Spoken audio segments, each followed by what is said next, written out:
Bien, hoy tenemos 3 temas. Uno es un enlace con la gobernadora del Estado de México y el secretario de Infraestructura, Comunicaciones y Transportes, Jesús Esteva, porque se están entregando otros trenes de repavimentación para el oriente del Estado de México. Entonces vamos a hacer un enlace para la entrega. Segundo, está otra vez María Luisa Albores con nosotros porque hoy hay una feria del frijol, los productores de frijol de Zacatecas, Durango y Nayarit están aquí en la Ciudad de México en el Monumento a la Revolución en una feria y nos va a explicar de qué se trata esta feria y por qué es tan importante el consumo de frijol. Y después está con nosotros la secretaria de Turismo, Josefina Rodríguez, porque nos va a dar muy buenos indicadores del turismo este año y también ya la apertura de las playas de Tulum. Y para ello también está en enlace Mara Lezama, la gobernadora de Quintana Roo. Y después contestamos sus preguntas. Entonces, primero vamos al enlace. Con su permiso, señora presidenta, buenos días. Nos encontramos en Texcoco con la gobernadora del Estado de México, la maestra Delfina Gómez, con el coordinador general del Instituto Nacional para el Federalismo y Desarrollo Municipal, Armando Quintero, y los presidentes municipales, la presidenta municipal Marta Guerrero de La Paz, presidente municipal de Texcoco, Nazario, y el presidente municipal de Iztapaluca, Felipe Arbizu. También nos acompañan 2 compañeros de SICT, Francisco Quintero y David Calderón. Cedo la palabra a la gobernadora. Buenos días a todas, a todos. Es un placer saludarla, querida presidenta, desde aquí, desde Texcoco, a usted y a los que integran su gabinete.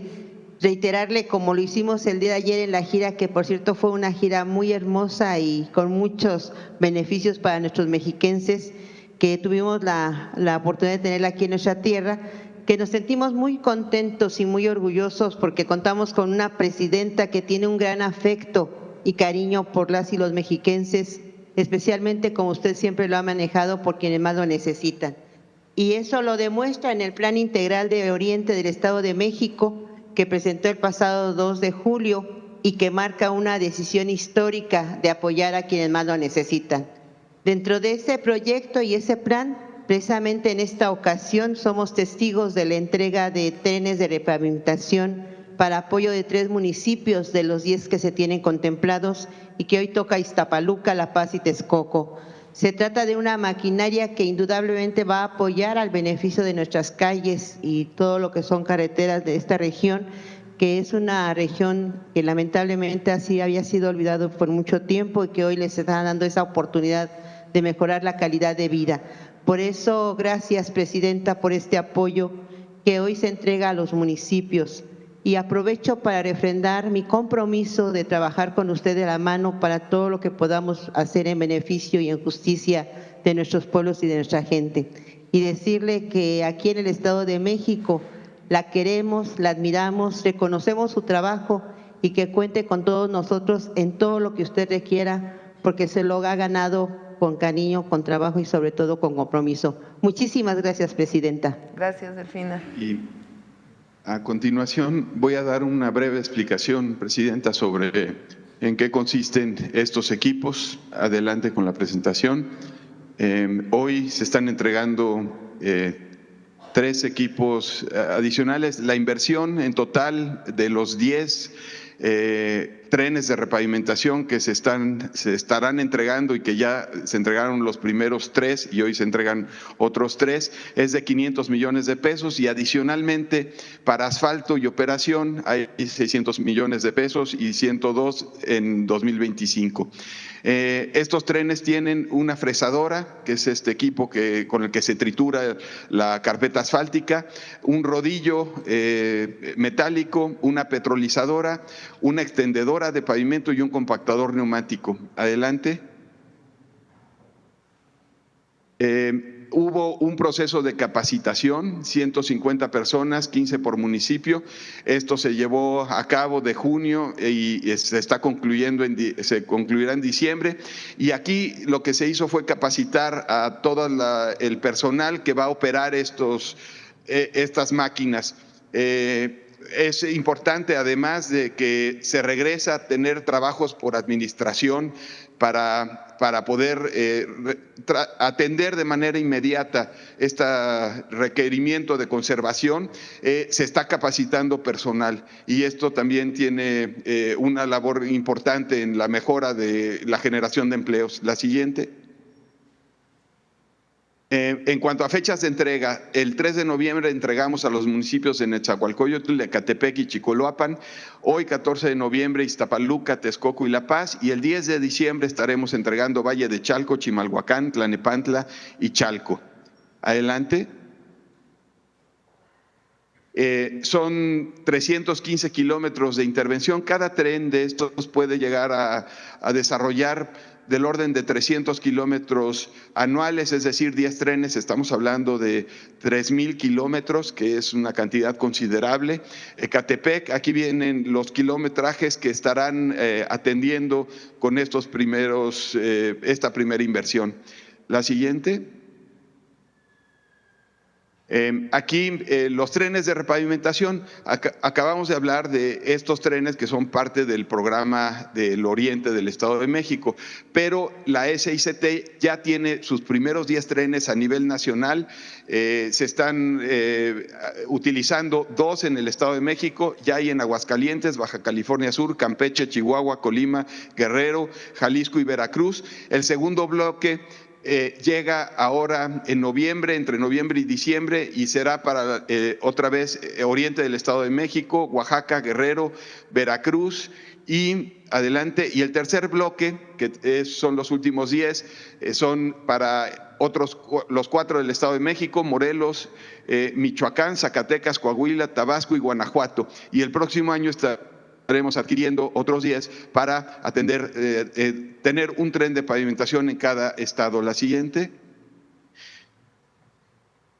Como resumen, en 2025 se están atendiendo con estos trenes cerca de 200 kilómetros en 16 estados con una inversión de 1,885 millones de pesos. Y en 2026, como mencionaba, estaremos ya complementando 10 trenes más para haber cubierto a todos los estados. Estas ya son imágenes de los trenes que están trabajando por las carreteras. Y a continuación, pues estaremos dando el banderazo. Si nos ayudan con el conteo, 1, 2, 3. Muchas gracias, Jesús. Gracias, Delfina.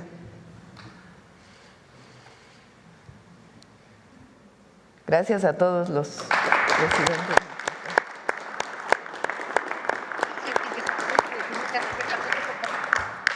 Muy bien. Muchas gracias. Vamos, María Luisa, con la Feria del Frijol. Buenos días.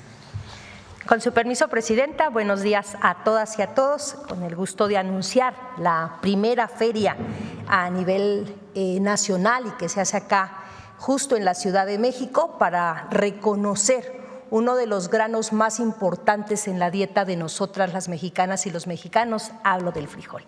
Compartirles que tenemos la Feria del Frijol y la Agrobiodiversidad. La siguiente, por favor. Compartirles el cartel, invitarlos y agradecerle a la Presidenta que podamos comentar de esta feria aquí en la mañanera para invitarlas a ustedes, pero para invitar al pueblo de México, quienes estén en la ciudad, puedan visitar en el Monumento de la Revolución el día de hoy de 10 a 6 y el día de mañana también vamos a estar allá. Como decía nuestra Presidenta, estarán productores, los principales productores del frijol están en Zacatecas, en Durango, en Nayarit. Pero también recordar que cuando se hace milpa es maíz, frijol y algunas cucurbitáceas como calabazas, quelites y otro tipo de plantas que son también comestibles. La siguiente, por favor. Estará muy bonita, estarán grupos musicales, de danza, vendrán compañeras y compañeros, y lo hacemos con el fin de difundir que también el frijol es un alimento muy saludable para nosotras y nosotros. La siguiente, por favor. Y compartirles la importancia del frijol en nuestro país. Hay 150 especies en el mundo. De estas 150 especies en el mundo, 57 se encuentran en México y 31 son endémicas. Significa que existen solo acá, en nuestro país, y que de acá están yéndose a otros lugares, ¿no? Por eso se vuelve muy, muy importante. Y parte de esta difusión también es compartirles que tristemente las y los mexicanos hemos ido consumiendo menos frijol, siendo que es bastante saludable. Entonces, aquí mostramos un dato, el dato de 1980, el consumo por persona era de 16 kilos. Ya en el último dato del 2021 se baja a 9 kilos. Entonces, por eso consideramos muy importante la difusión. La siguiente, por favor. Y aquí hacemos hincapié por qué es tan importante en la salud. Es fuente de proteínas, de carbohidratos, de vitaminas, minerales y ácidos grasos saludables. Tiene alto contenido de fibra saludable, la cual ayuda a controlar los niveles de azúcar en la sangre, reduce el colesterol y mejora la microbiota intestinal. Contribuye a la nutrición de la piel, del sistema nervioso y los órganos que intervienen en la digestión gracias a su contenido de niacina, también conocida como vitamina B3. Su contenido de ácido fólico y hierro promueve el metabolismo de las proteínas y la prevención de la anemia. El frijol negro aporta alrededor de 8.86 gramos de proteína por cada 100 gramos. Su consumo frente a proteínas de origen animal disminuye el desarrollo de enfermedades cardiovasculares. Y recordar también que cuando después de la lactancia, de los principales alimentos que se les daba antes a los niños, y ojalá y podamos regresar a eso, es el tema del maíz y el frijol. El frijol es de lo mejor que pueda haber para el pueblo de México. Quisiera compartirles a través de una mesa el que tenemos algunos granos, algunas variedades. Parte de estas variedades son las que tenemos en nuestro país y que también gracias a la producción de las y los compañeros que hacen en el campo, pues podemos tener este bendito grano. No sé si puede tener de Durango y principalmente Zacatecas, no sé si tengamos.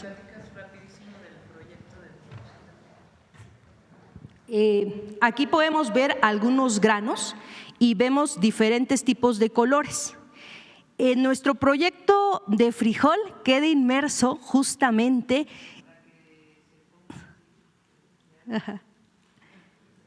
el proyecto de frijol que nos ha instruido nuestra presidenta. Recuerden que el primer punto de una estrategia del Plan México es la autosuficiencia alimentaria, y parte de la autosuficiencia alimentaria tiene que ver con el maíz y con el bendito frijol. Ya decimos todo lo bueno que hace a nuestro cuerpo el frijol, y dentro del proyecto el planteamiento es que Alimentación para el Bienestar próximamente está planteado para este año tenga su embolsadora, su cribadora, para que este frijol que ustedes estén viendo acá se pueda directamente con la marca Bienestar llevar desde Zacatecas y Durango a todo el país, llevarlo desde Tijuana, Yucatán, Chiapas, a todo el país. Y lo más hermoso es compartirles, al pequeño productor de frijol se le paga un precio justo, y con ese precio justo nosotros compramos ese frijol, después embolsamos, cribamos y lo llevamos a todas las tiendas Bienestar. Compartirles que este frijol está en 30 pesos el kilo en todas las tiendas Bienestar de toda la República. Excelente frijol porque viene de manos de pequeñas y pequeños productores y de suelo mexicano. Entonces, sería cuanto, presidente, y compartimos un video. Gracias. Gracias.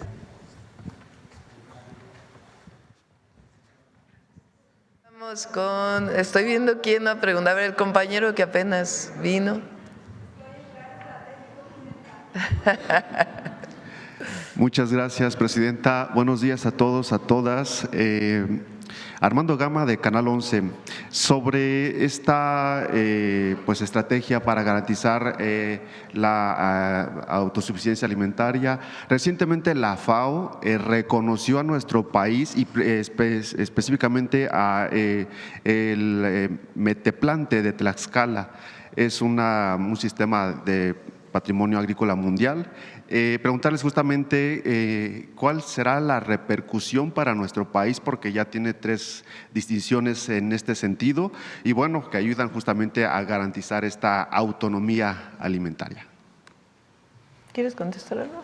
El día de ayer presentamos el proyecto El Maíz es la Raíz, el programa, más que proyecto, el programa, que consiste en garantizar el maíz nativo, que es historia, identidad y además biodiversidad del planeta. Y al mismo tiempo es lo que somos, de ahí viene México.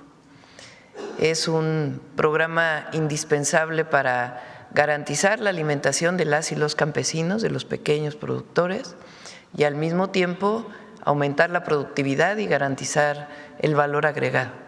Es decir, es conservación de biodiversidad, es identidad nacional, es soberanía y al mismo tiempo bienestar.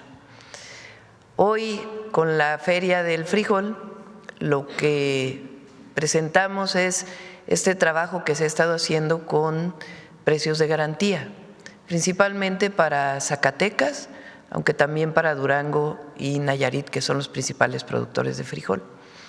Como bien dijo María Luisa, hemos dejado de consumir frijol en nuestro país y el frijol es muy alimenticio. Entonces, el proyecto es el mismo o el programa es el mismo, garantizar la conservación de nuestra semilla o nuestras semillas y que los productores de frijol vivan bien, como a través de este esquema de frijol del bienestar. ¿En qué consiste? Para los pequeños productores, la adquisición del frijol se criba, se pone en bolsa y se distribuye de tal manera que no hay intermediarios. ¿En dónde? Principalmente en las tiendas de bienestar, aunque también en el mercado. Eso no quita lo que existe actualmente en el mercado. Sin embargo, hoy el kilo de frijol está 13, ¿no? Pero ¿a cuánto se lo compran al productor? Al 13 pesos a veces, a 13 pesos. El año pasado estaba a 20 y nosotros en el precio de garantía lo estamos dando a 27. Fíjense, se compra a 13 pesos y se vende en las tiendas en 35, 40 pesos. Entonces, en realidad no se justifica. Entonces, a través de este programa que atiende a un número importante de productores, lo que queremos pues es garantizar un precio justo para las y los productores y un precio justo para el consumidor.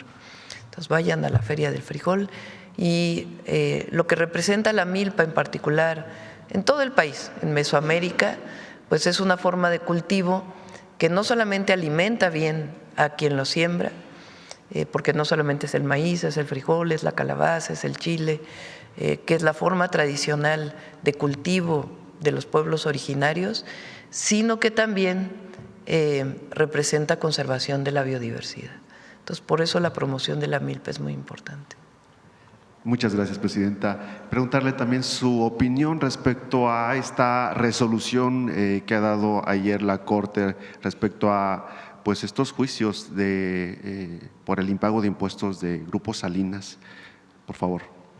A ver si pones el comunicado de la Corte, no la resolución, sino el comunicado. Fíjense.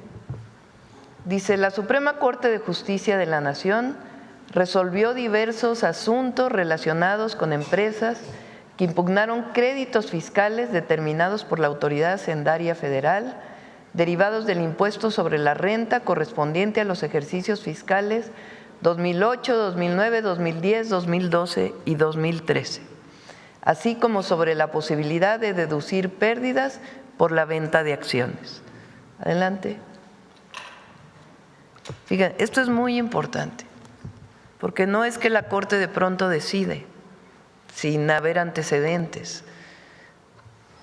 Estos juicios de amparo, dice, en todos los casos, las empresas inconformes acudieron primero ante la autoridad administrativa. Mucho de esto pasó incluso antes de que llegara el presidente López Obrador. Porque si se fijan, otra vez, regrésate arriba, son ejercicios fiscales del 2008, 2009, 2010, 2012 y 2013. ¿Cuándo llega el presidente López Obrador? 2018. Nosotros en el 2024. Entonces, estos son créditos fiscales de aquella época. Si ni siquiera son de cuando inicia la Cuarta Transformación, sino son muy antiguos. ¿Qué es lo que hace quien recibe estos o a quien se le hacen esos créditos fiscales por parte de la autoridad fiscal? En todos los casos, las empresas inconformes acudieron primero ante la autoridad administrativa mediante recurso de revocación que fueron resueltos en su contra. Primer paso. Segundo paso, interpusieron demandas ante el Tribunal Federal de Justicia Administrativa, el cual confirmó la legalidad de los créditos fiscales. Es decir, hubo un segundo paso al Tribunal Administrativo y dice, no, no tiene razón el particular, tiene razón la autoridad fiscal.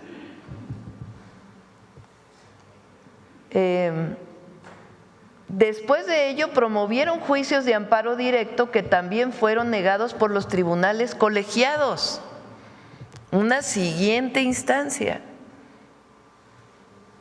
Finalmente, las empresas presentaron recursos de revisión que llegaron a la Suprema Corte. O sea, estamos hablando de que ya otras autoridades, primero la propia autoridad fiscal, después el Tribunal de Justicia Administrativo y luego tribunales colegiados, le habían negado a los particulares, a las empresas del Grupo Salinas, es decir, todos estos tribunales le dijeron, no tienes razón, tiene razón la autoridad fiscal.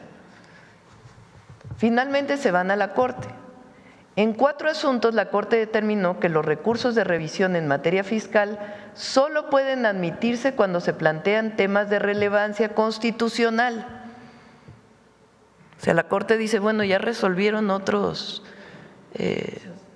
instancias del Poder Judicial. Entonces, si vas a la Corte es porque hay un problema constitucional, no directamente relacionado con lo anterior, porque ya resolvieron las otras instancias. O de derechos humanos con un interés excepcional conforme al artículo 107 de la Constitución y a la Ley de Amparo. En otros 3 casos, súbanlo tantito, la Suprema Corte consideró que los recursos de revisión interpuestos por las empresas no debieron admitirse a trámite. Es decir, originalmente no deberían de haberse admitido en la Corte, ya habían resuelto otros tribunales porque no tenían que ver directamente con lo que resuelve la Corte. Por las empresas no debieron admitirse a trámite, pues los temas discutidos ya han sido resueltos previamente en criterios obligatorios del propio tribunal. La Corte señaló que los asuntos analizados, como la deducción de pérdidas por ventas de acciones o la aplicación de reglas del régimen de consolidación fiscal, no presentan cuestiones nuevas ni de relevancia constitucional. Por ello, determinó revocar los acuerdos que habían permitido que esos recursos de revisión siguieran su trámite al no cumplirse los requisitos de procedencia exigidos. Adelante. Con estas resoluciones, la Suprema Corte reafirma su compromiso con la legalidad, la certeza jurídica y la correcta aplicación de las normas en materia fiscal, fortaleciendo así su papel como garante de la justicia constitucional en México. Entonces, sí es importante que se conozca, porque el argumento es que hay un autoritarismo, que hay una acción política, que hay una consigna a la Corte, y la Corte lo que dice es no, ya pasaron un proceso, otro proceso, otro proceso, otro proceso, y no, la Corte resuelve que no es procedente lo que presenta este grupo empresarial. Entonces, en realidad lo que hace la Corte es desechar 7 recursos a estos grupos, los desechó. Los recursos que había interpuesto este grupo empresarial que representa a varias empresas, los desecha. Entonces deja válida pues lo que fue en su momento la decisión del SAT. Eso es lo que resuelve la Corte. Entonces quedan firmes las sentencias. Eso es lo que resuelve la Corte. Entonces es importante leer incluso la resolución que todavía no notifican al SAT, evidentemente, pues tiene que venir primero una notificación de la Corte al SAT y luego pues ya se entra otro procedimiento. Pero es importante decir que fueron varios procesos, fueron en algunos casos 15 años de litigios que llegaron en su momento a la Corte antes de que se eligieran a los ministros y la Corte los dejó congelados, no quería decidir. No es ni siquiera que hubiera decidido en contra o a favor, sino que los deja congelados, llegan a la Corte, los admiten y después los congelan, no resuelven, no resuelven, no resuelven, los dejan dentro de un cajón y finalmente la Corte hoy lo que dice es desechamos los recursos que presenta este grupo empresarial. Muy bien, prácticamente esto significaría que no hay pretextos para no pagar. Pues viene todo, ahora viene otro procedimiento, eso es importante también que se sepa. Ya vamos a pedirle a Hacienda que pueda venir a explicar los procedimientos. Están fijados todos los procedimientos posteriores. Primero, pues se notifica, si paga, bueno, pues ahí se resuelve el asunto. Si no paga, pues entonces tiene que venir una serie de procedimientos que son parte pues de un proceso jurídico que tiene que cumplirse. Muy bien, Presidenta, muchas gracias. En otro tema, se acerca ya la pues marcha del 15N convocada pues por esta generación Z. Preguntarle, justo ayer la alcaldesa de Uruapan, Grecia Quiroz, se deslindó, se desmarcó ya de esta movilización. Ella ha dicho que no se convoca, a pesar de que pues ha sido sí convocada para repudiar el asesinato de su esposo, el exalcalde Carlos Manso. Sin embargo, ella dice, nosotros no estamos promoviéndola. Ella también pues aseguró que dio un voto de confianza a su gobierno en esta reunión que sostuvo la semana pasada con usted.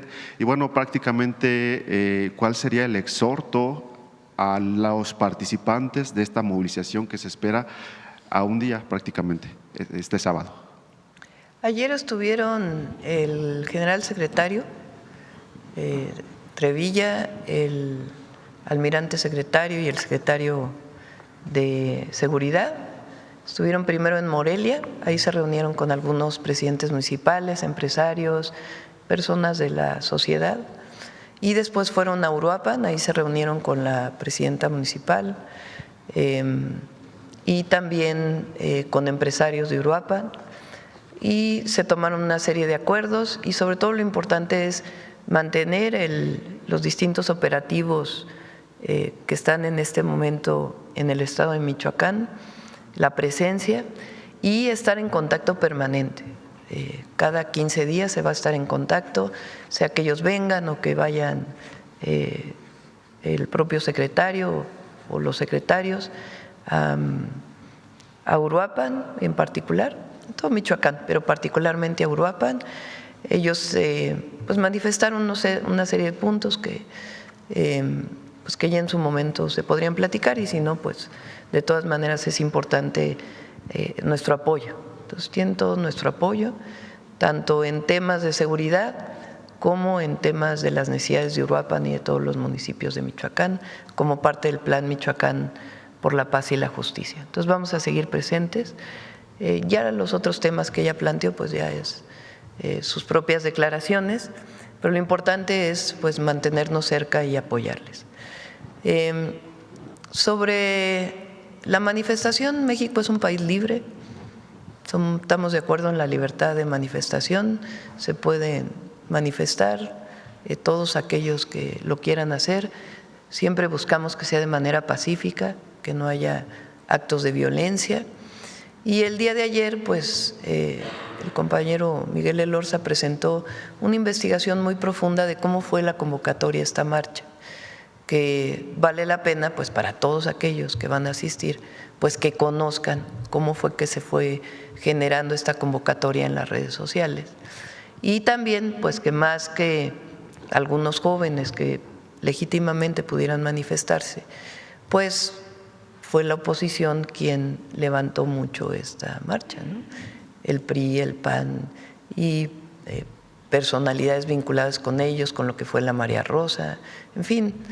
Entonces sí es muy importante que se conozca cómo fue la convocatoria para que todos aquellos que quieran venir, pues por lo menos estén informados. Sí, gracias, presidenta. Finalmente, ayer el secretario de Estado de Estados Unidos, Marco Rubio, destacaba este trabajo coordinado y lo llamaba histórico para combatir entre México y Estados Unidos el combate o el tráfico ilegal de fentanilo. También descartaba una posible incursión o el envío de fuerzas estadounidenses a nuestro país para combatir a grupos criminales y ofrecía, pues, por supuesto, apoyo, investigación, tecnología y prácticamente colaboración coordinada. ¿Cuál sería su opinión al respecto? Pues reafirma lo que hemos estado planteando, que cualquier intervención de Estados Unidos no queda descartada, vamos a ponerlo así.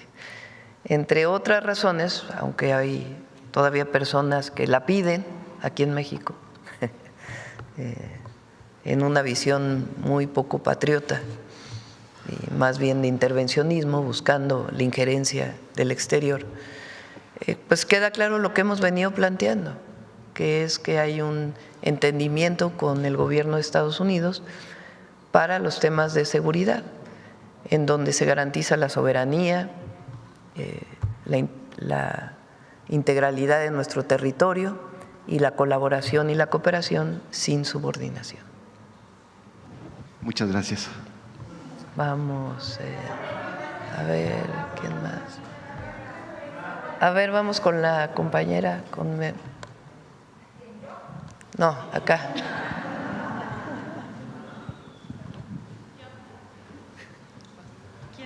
¿Quién? Adelante. Buenos días, presidenta. Meme Yamel, de Da Mexico News. Presidenta, hay una encuesta justamente de la generación Z del Financiero en donde dicen que cerca del 70% de la generación Z respalda su gobierno. Pero, como bien lo menciona, también hay No la vi la encuesta, fíjate. Es justo, la sacaron ayer. Millennials y generación Z arriba del 70% aprueban su gestión. Platicando con algunos jóvenes que forman la generación Z pero no están de acuerdo con la marcha del 15, consideran que no ha sido suficiente o que no han sido lo suficientemente escuchados en cuanto a sus demandas centradas, por ejemplo, en la gentrificación, vivienda, pero hay proyectos relacionados con el tema. ¿Qué les podría decir a estos jóvenes que no se quieren manifestar el 15, pero que consideran que no han sido propiamente escuchados? Pues los vamos a escuchar. Tenemos, fíjense, para los jóvenes, la beca de preparatoria, que viene desde el presidente López Obrador, la beca de preparatoria, Jóvenes Construyendo el Futuro. Es una inversión histórica que no se había dado en ningún otro gobierno. Ahora, ¿qué estamos planteando nosotros? Primero, más educación, más espacios educativos. Faltan preparatorias en el país y faltan universidades.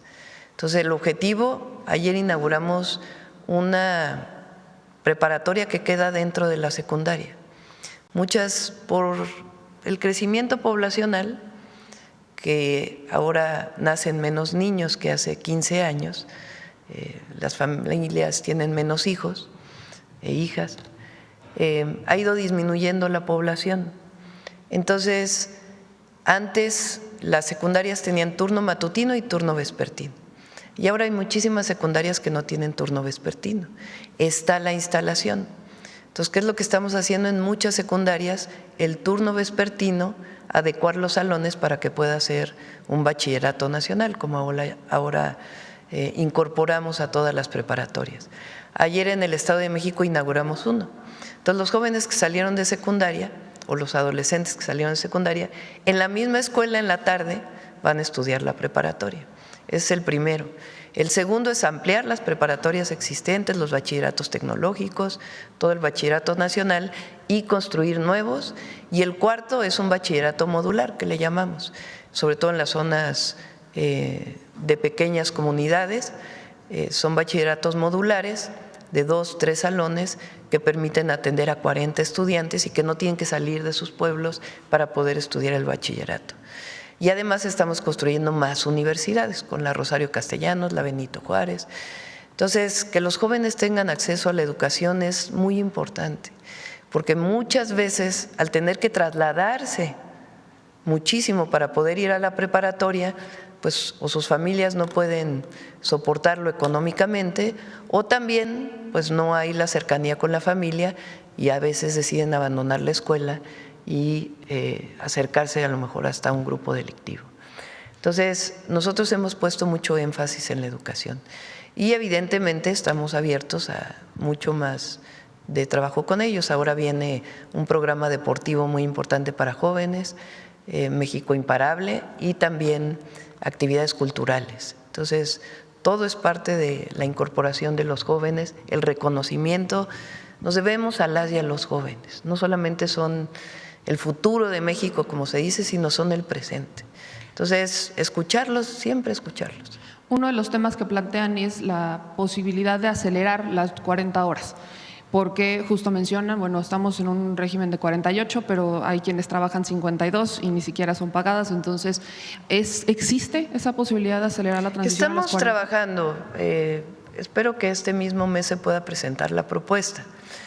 Miren, todas las decisiones que se han tomado durante el periodo del presidente López Obrador y con nosotros, que tienen que ver con el mundo laboral, por ejemplo, la desaparición del outsourcing, el aumento de la participación de los empresarios en las pensiones, el aumento al salario mínimo, y todo el modelo ahora de conflicto, de atención a los conflictos laborales, fue acordado por consenso entre empresarios y trabajadores. Y nosotros creemos que eso es importante. Entonces estamos buscando pues que haya un acuerdo en el esquema de cómo se van a implementar las 40 horas y también ya viene muy pronto el aumento salarial o del salario mínimo para el 2026. Entonces sí, nosotros estamos de acuerdo con la semana de 40 horas, pero sí queremos que sea parte de un trabajo consensado, como se ha hecho hasta ahora, y eso ha permitido pues que no haya conflictos, sino al revés, pues que se pueda avanzar, sobre todo en los derechos de las y los trabajadores. Entonces estamos en eso.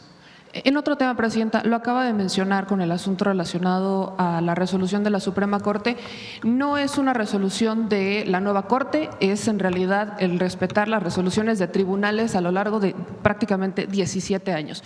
Pero sí fue un tema de la Corte pasada, el básicamente esconder y retrasar algo que era inevitable. Eso se podría considerar incluso como corrupción. ¿Existe o sabe de que se puede investigar a aquellos ministros que guardaban en el cajón esos expedientes para retrasar lo inevitable en una complicidad clara con el grupo Salinas? No es nuestro interés. Yo creo que el pueblo de México tomó una decisión muy clara y es que hubiera un nuevo sistema judicial, un nuevo poder judicial en nuestro país. Y eso es muy profundo.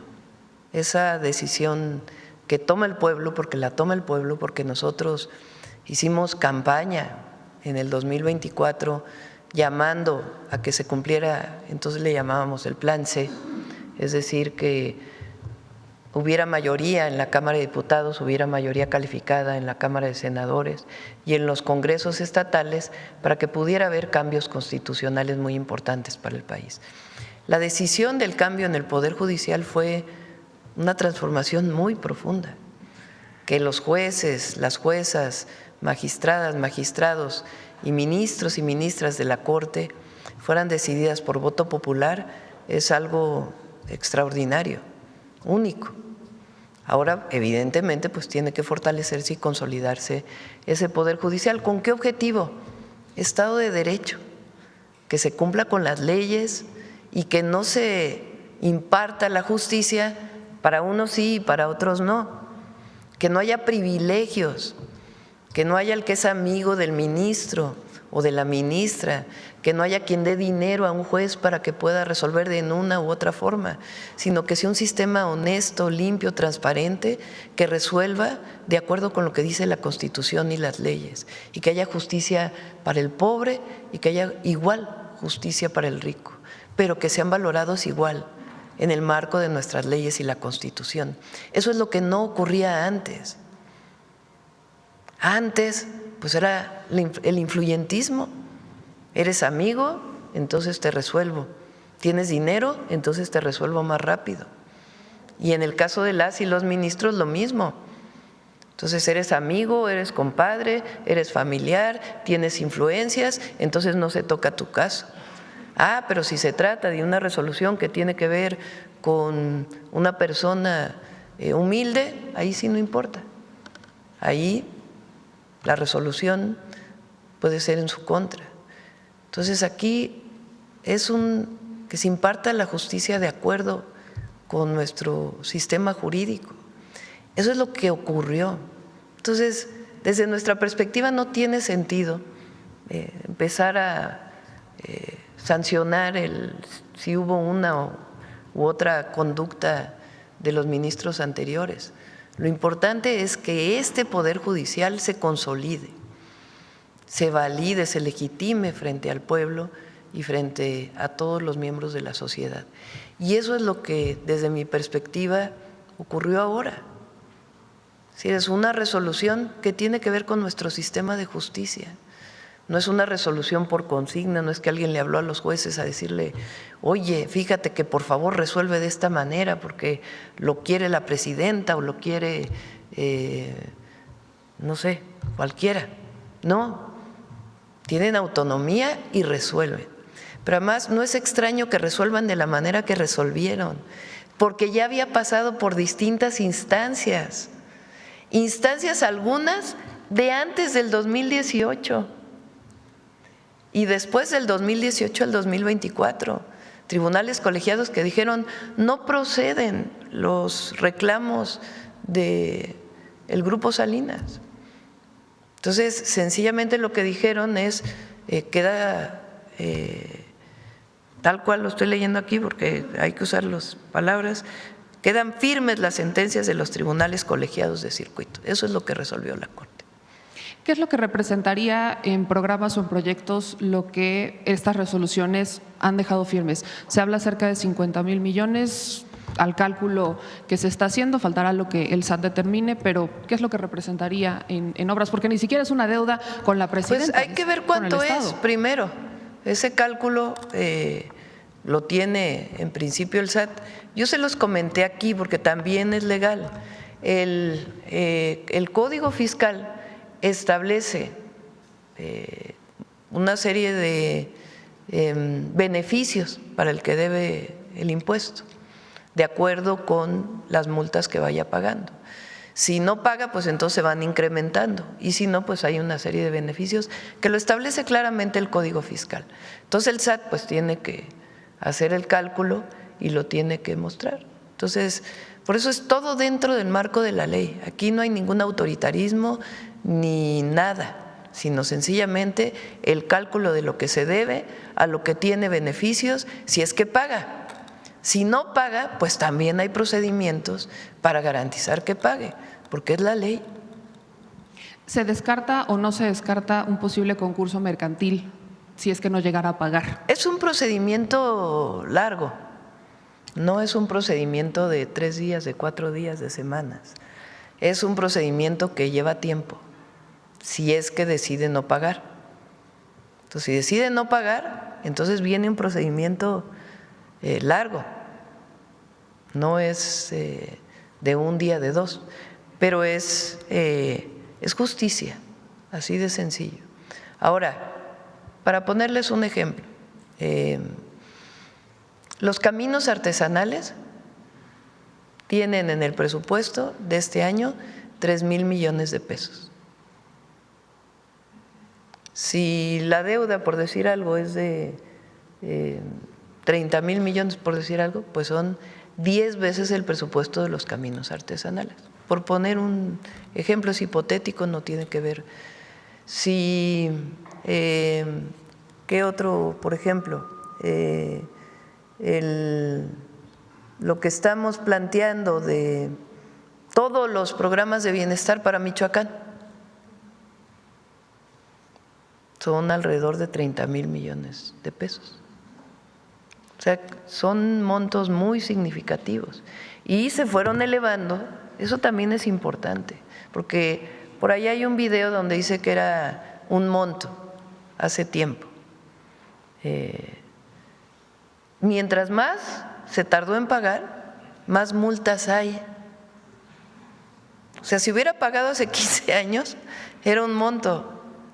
Si hubiera pagado hace 10 años, era otro monto. Si hubiera pagado el año pasado, pues era otro monto. Si hubiera pagado el año antepasado, pues era menos. Pero así es la ley. No es un asunto particular para una empresa. Mientras más te tardes en pagar, más multas hay.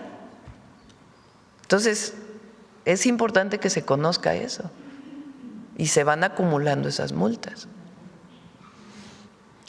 Presidenta, un último tema y tiene que ver justamente con la corrupción. En los últimos días hemos visto a la titular del Sistema Nacional Anticorrupción haciendo pues denuncias respecto al propio sistema de cómo no ha servido, y tenemos muchos ejemplos. Creo que uno de los más lamentables es el propio Javier Duarte, que está buscando su liberación anticipada y aunque no la consiguiera, la próxima semana saldría libre hasta el próximo año. Una sentencia de 10 años, muy lamentable por todo lo que se desvió y todos los recursos que quedaron, hasta delitos muy graves como las vacunas con agua para niños con cáncer. Presidenta, ¿se ha planteado algún modelo adicional a la Secretaría Anticorrupción y Buen Gobierno que pueda sustituir al Sistema Nacional Anticorrupción, que le dé dientes, o que se pueda hacer algo para darle, ahora sí, cerrar el tema de la impunidad en este tema? Tienes razón, sí es algo que se tiene que revisar. Y de hecho no está funcionando a plenitud. Y fue un esquema que se planteó en el periodo de Peña Nieto, propuesto por distintas organizaciones de la llamada sociedad civil, en donde es un esquema bastante complejo de muchas instituciones que supuestamente iba a garantizar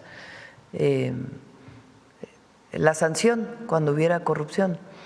Antes diversas sanciones estaban en la Secretaría, que hoy le llamamos de Buen Gobierno y Anticorrupción, de la Función Pública. Después esas sanciones están en el Tribunal de Justicia Administrativa, estatales o el federal, y me parece que sí es importante que se revise, porque finalmente lo que queremos es cero impunidad. Todos los mexicanos y mexicanas queremos que frente a la corrupción haya cero impunidad. Entonces sí creo que es un buen momento para revisar todo lo que se llama el Sistema Nacional Anticorrupción. Muchas gracias, Presidenta. Vamos a ver, ¿quién más? A ver, Carlos.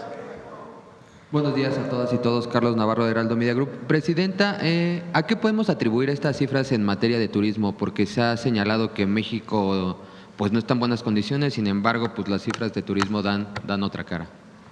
Pues primero, que México es grandioso.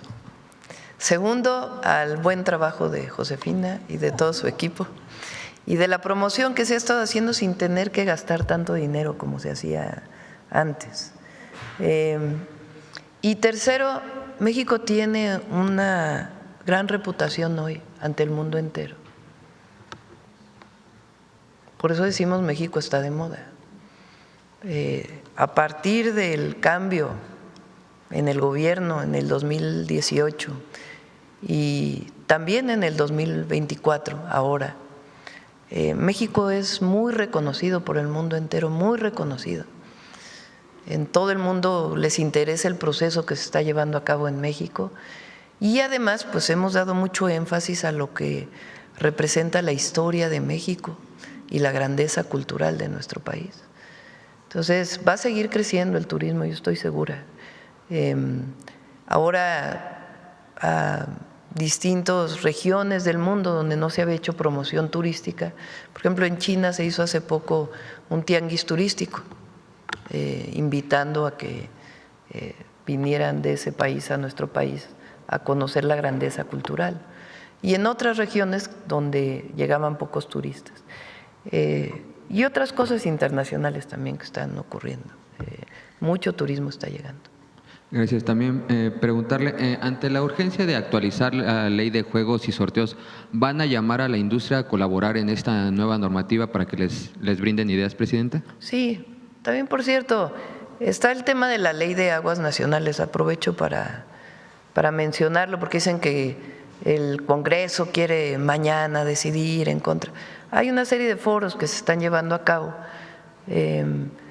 tanto en lo que tiene que ver, por ejemplo, en el caso de los ejidatarios, se había planteado que tiene que cambiar la concesión, que no puede haber herencia en las concesiones, en la propuesta que se presentó. Pero en el caso del campo, pues tiene sus particularidades. Entonces ahí hay que atender. Aquí Nancy planteó un tema que tenía que ver con, desde mi punto de vista, un error que llevó la ley, que tenía que ver con la descarga de las minas a los cuerpos de agua, que no quedó bien regulado. Entonces, por eso hay una serie de foros que se están planteando para fortalecer la ley. En el caso de los casinos también.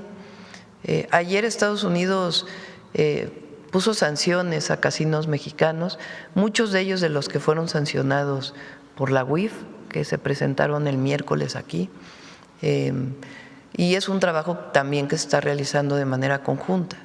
Entonces, lo que queremos es que esta actividad primero se regule con las nuevas actividades, se actualice, porque todo lo digital, todo lo que son las plataformas no está realmente regulado. Y segundo, pues que no se preste al lavado de dinero.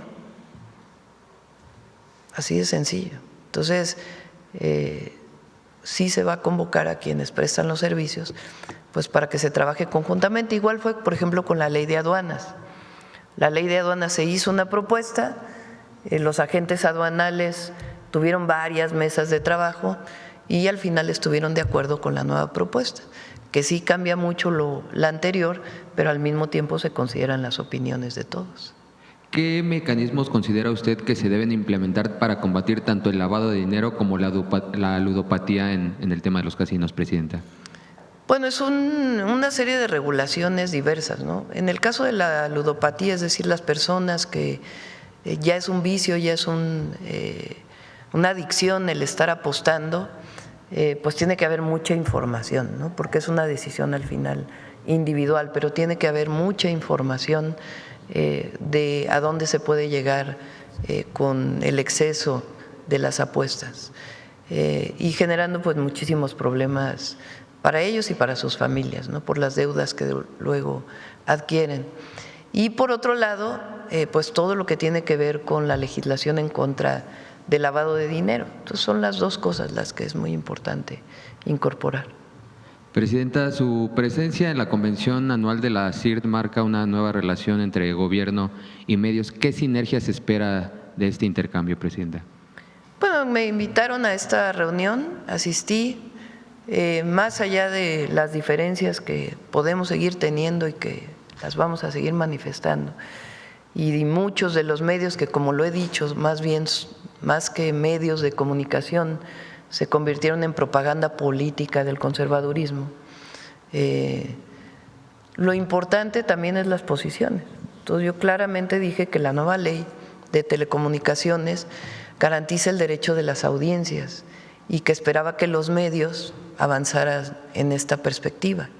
Y al mismo tiempo, pues todo lo que tiene que ver hoy con las redes sociales y el uso de la inteligencia artificial y de los algoritmos que orientan a dar cierta información y que los medios también son usuarios de las plataformas digitales. Y todo lo que tiene que ver con ello es muy importante para garantizar el derecho a la información, que es un derecho constitucional. Y finalmente, los medios siempre se han quejado de que en las épocas electorales el espacio que se da a los partidos políticos para la propaganda, pues muchas veces no se utiliza de la mejor forma. Entonces, un anuncio, un spot que se llama de un partido político se repite 10 veces el mismo día, y eso pues lo único que hace es que la gente le apague al radio, ni le sirve a los propios partidos. Entonces los invité a que trabajaran con la comisión que está haciendo la reforma electoral para que pusieran sus puntos de vista. Y por último, preguntarle, el sábado estará en Palizada, Campeche, a 2 horas de Palenque, Chiapas. Acaba de pasar el cumpleaños del presidente, ¿tiene contemplado visitarlo? No, ya dijeron ahí los comentócratas, es que en realidad va, porque voy a Campeche y a Tabasco. Entonces, en realidad va para allá porque quiere reunirse con el presidente López Obrador. No vamos a ir a Palenque. Si fuéramos a Palenque, pues respetamos pues la decisión del presidente López Obrador de mantenerse fuera de la vida pública. Muchas gracias, buen día a todas y todos. Ya viene su libro, por cierto. Bueno, vamos, a ver. A ver, Nancy. Y luego, pero con la condición, reina, de que seas breve. Buenos días, presidenta. Nancy Flores, de la revista Contralínea. Buenos días a todas y a todos. Presidenta, pues justo sobre el tema de los casinos, aquí se ha explicado pues que esta investigación descubrió estos 13 casinos implicados en presunto lavado de dinero, también en fraude fiscal y otro tipo de defraudaciones. Preguntarle justamente cuántas denuncias se interpusieron, si solamente es a personas morales o también hay implicadas personas físicas con denuncia penal. También, si fuera posible, pues saber el estimado de cuánto dinero habrían blanqueado en este periodo que se ha analizado, y si la secretaria Rosa Isela Rodríguez pudiera dar también información acerca de cuántos permisos o concesiones se tienen para la instalación de casinos, cuántos están vigentes, cuántos casinos estarían con irregularidades en torno a sus permisos, e incluso si hay algunos de estos permisos que no estén en funcionamiento o que ya se hayan retirado precisamente porque nunca se utilizaron, y de qué época vienen. Eso sería muy importante porque se sabe pues que en el sexenio de Vicente Fox se entregaron muchísimos permisos, sobre todo en el último año con Santiago Krill en gobernación, y también en el sexenio de Peña Nieto. Entonces, a ver si… Se otorgaron permisos con Fox, con Calderón y con Peña, es donde más permisos se presentaron. Le pedimos a Rosa Isela que nos haga una presentación de lo que dices, es muy interesante. El procedimiento que se presentó el miércoles es de estos 13 casinos entran al listado de congelamiento de cuentas.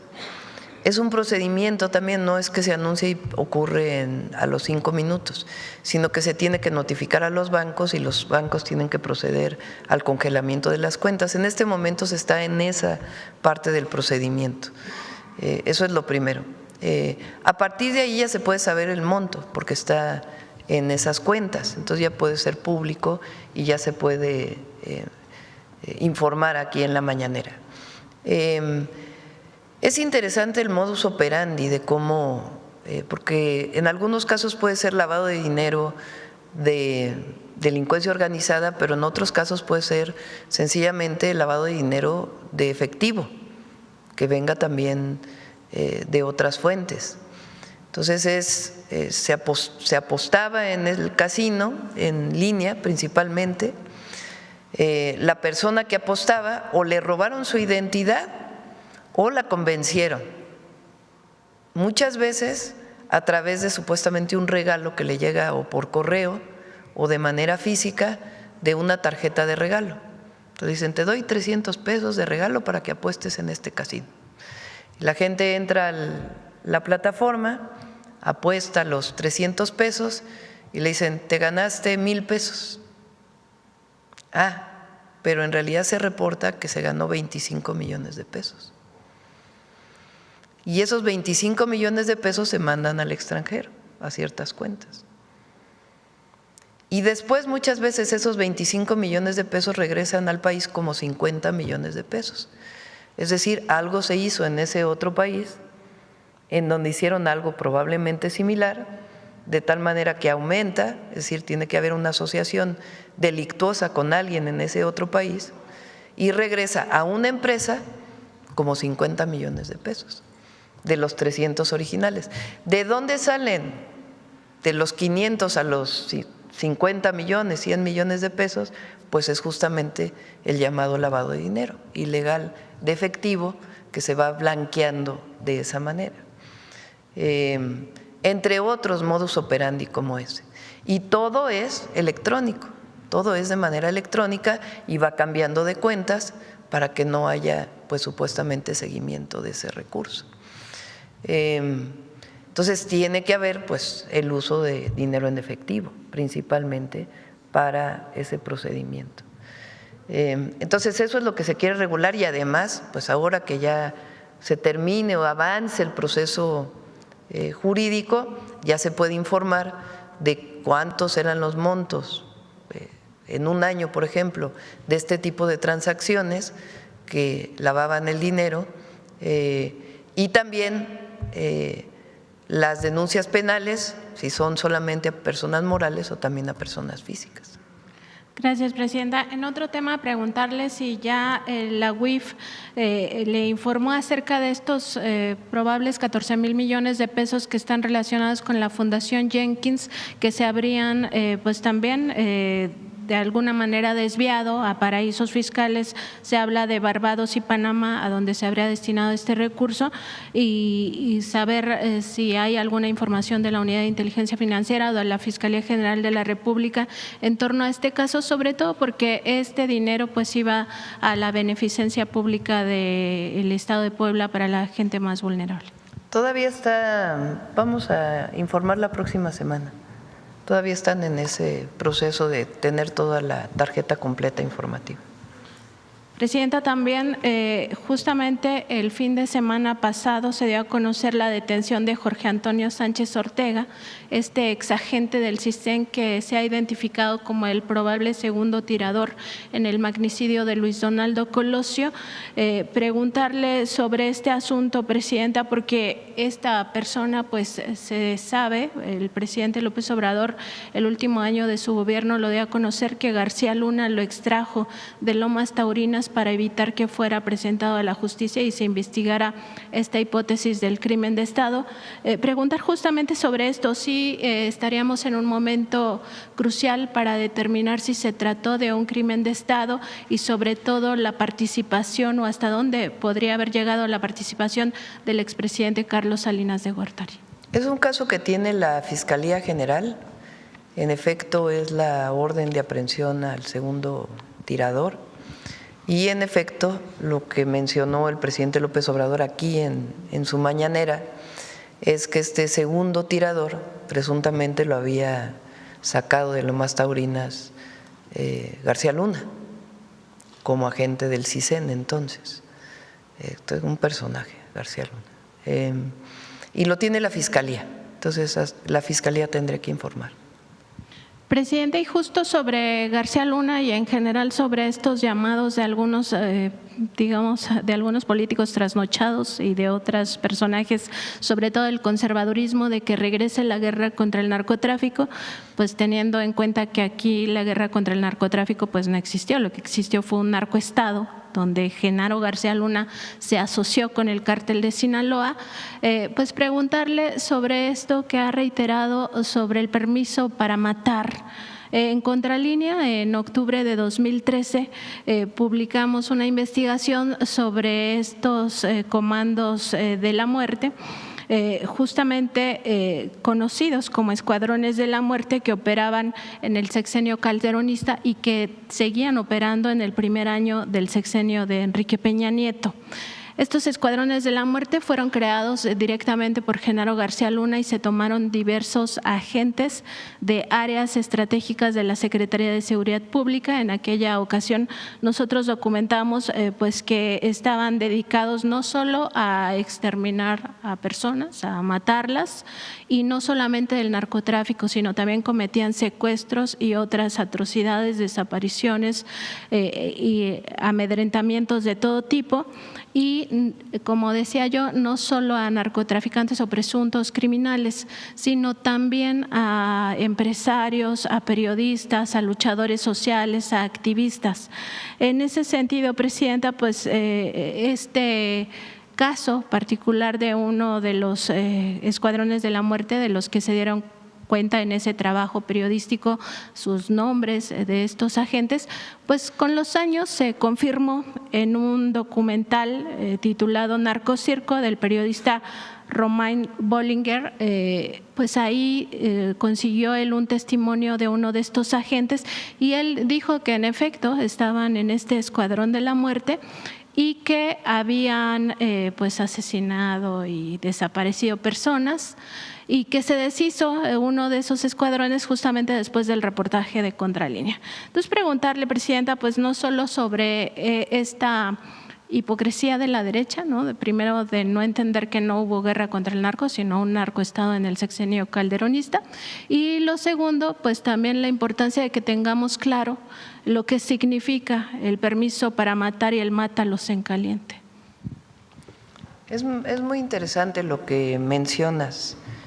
En el periodo de García Luna, en efecto es el periodo donde se incrementa el número de secuestros en el país y se ha investigado poco sobre ello. Y hay reportajes, documentos que mencionan la participación de estos grupos, como el reportaje de Contralínea.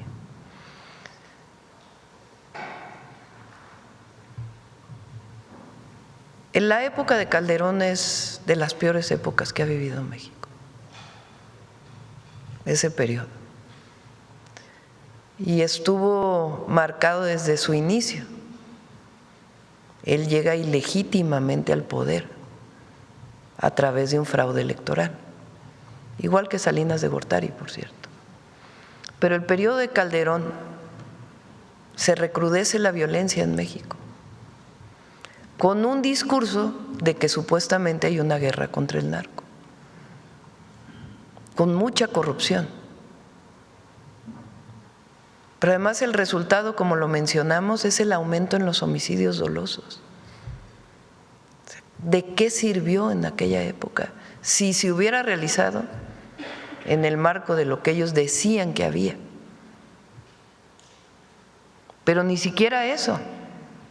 Fue la asociación con un grupo delictivo, la corrupción, el dinero, el poder del dinero, y un resultado trágico para nuestro país. Entonces, aquel que dice que tiene que regresar la guerra contra el narco, primero lo que quieren es regresar a vivir el privilegio que tenían con Calderón de ciertos sectores, particularmente empresariales de nuestro país, de los medios, de algunos medios. En realidad quieren regresar a esos privilegios. Pero lo que es más increíble es que cuando hablan dicen, es que México es un país donde no hay Estado de Derecho, pero no critican eso que acabas de mencionar. Grupos dedicados al homicidio, promovidos desde el poder. Entonces, son muy interesantes esos reportajes y ahí sí creo que vale la pena investigar más ya desde la perspectiva de la Fiscalía, porque pues sí fueron periodos muy oscuros de la vida nacional. Por eso nosotros decimos que son dos proyectos, uno muy hipócrita muy corrupto, que supuestamente defiende la libertad, la democracia, y otro proyecto que defiende el bienestar del pueblo y que sí defiende las libertades y la democracia.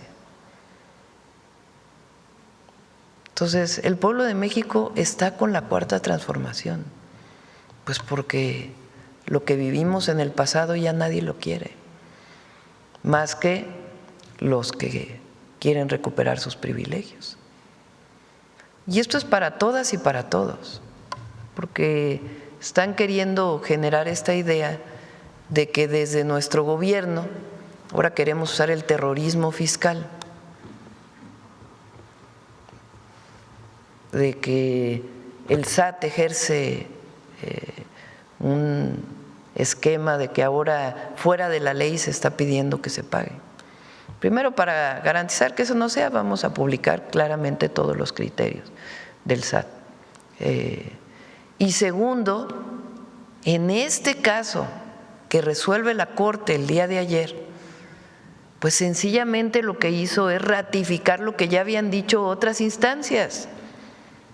Así de sencillo.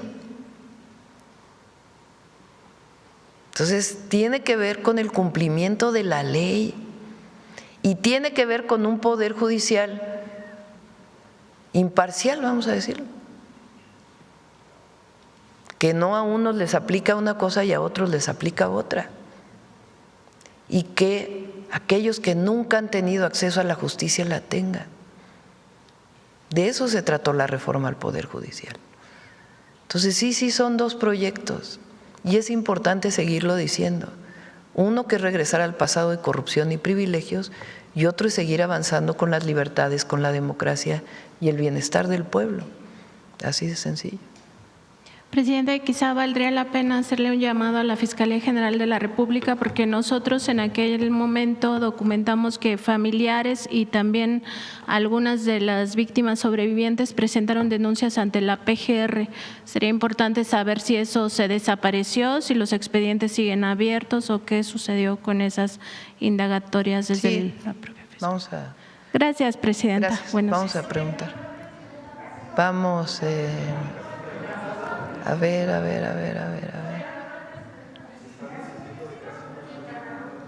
Vamos a ver. A ver, la compañera allá atrás que no pregunta. Sí, ya vamos contigo, Reina. Buenos días, Presidenta. Yanara Alcántar, del Laboratorio de Periodismo y Opinión Pública de Guanajuato. Presidenta, su gobierno ha impulsado diversas medidas para reducir el consumo de bebidas azucaradas y en PopLab publicamos una investigación en la que documentamos que las caravanas navideñas de Coca-Cola representan un costo significativo para los municipios, pues pueden o deben proveer servicios de limpieza, seguridad, tránsito, ambulancias, entre otros aspectos. De acuerdo con la información que se obtuvo, el gasto total para los gobiernos locales supera los 2.3 millones de pesos, mientras que las refresqueras solo pagaron alrededor de 3.400 pesos por los permisos. Además, este evento podría funcionar como una forma indirecta de publicitar productos con sellos, lo cual está restringido por la ley, lo que se agrava debido a que el público objetivo de estos eventos son las familias y particularmente las infancias. En este contexto y considerando el compromiso reciente de las empresas refresqueras para reducir su impacto en la salud pública, ¿qué mensaje les enviaría su gobierno respecto a continuar con estos eventos? Y por otro lado, ¿qué orientación le daría a las autoridades municipales que priorizan este tipo de eventos sobre la promoción de la salud y el interés superior de la infancia? ¿Cómo dices? ¿Caravanas? Sí, de las caravanas navideñas de Coca-Cola. Pues vamos a informarnos bien para ver qué, y con gusto lo comentamos aquí. Gracias. Y bueno, lo que sí es que ayer que fui a la secundaria, cada vez que voy a una escuela salen cartelitos, ¿no? Claudia, regresa los dulces a las escuelas. Es la mayor demanda. Claudia, por favor, regresa los dulces. Y ayer les dije, perdón, en esta ocasión tengo que ser mamá, tía o como lo quieran ver, pero el exceso del consumo de azúcar hace mucho daño, particularmente los azúcares. Ahora vamos a presentar pronto, recuerdan que se hizo una encuesta de el programa Salud Casa por Casa, de las personas que tienen diabetes, hipertensión, es muy alto. Y después el número de niños y niñas que también se están analizando con el programa de Vive Feliz o Vive Saludable, Vive Feliz, también es muy alto. El principio de obesidad y diabetes también. Entonces es una acción preventiva.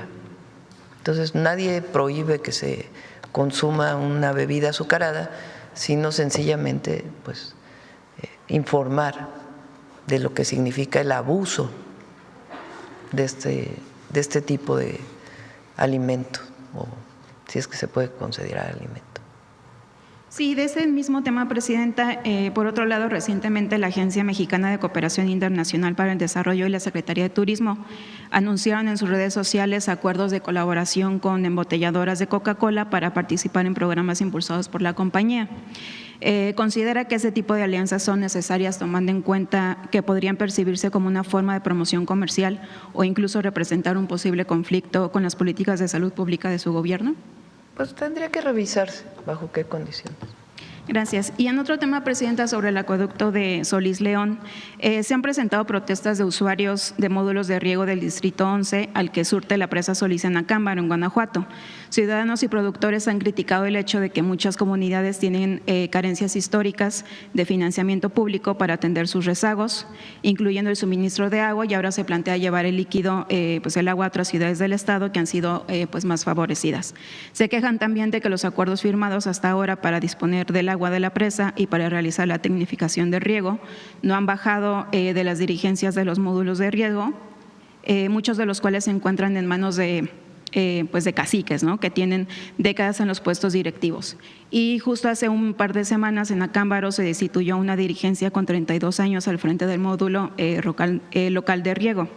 Presidenta, Conagua ya inició una campaña de información a los productores y a los habitantes de los municipios aledaños a la presa, y quisiéramos conocer su mensaje a la población de la zona y si es posible pensar que además de la obra se pudiese apoyar el desarrollo de una región al sur de Guanajuato que ha padecido una desigualdad histórica en cuanto a inversión pública, fomento de la inversión privada y dotación de servicios.